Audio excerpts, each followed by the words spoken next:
Para sa lahat ng mga lumalaban sa buhay. Alam mo, bilib ako sa'yo. Kasi kahit hirap na hirap ka na, ipinapakita mo pa rin kaya mo pa. Kasi ayaw mo silang mag-alala. Kasi may pangarap ka. Kasi gusto mong patunayang may ibubuga ka pa. Tuloy, doon mo nakikitang mas nakakapagod pala. Mas nakakapagod palang itagong may mga araw na nanghihina ka. Mas nakakapagod palang ilihim na kailangan mo na ng makakasama. Mas nakakapagod palang itangging kailangan mo lang ng kahit isang taong magsasabi sa iyo na kaya mo yan, magpatuloy ka. One realization that changed the way I deal with my battles. I don't fight alone. I fight in faith. I fight with my God. Why? Because in our weakness, He is our strength. In our doubt, He is our guide. And in our heartbreak, He is our breakthrough.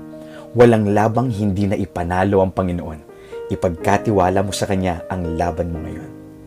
God bless.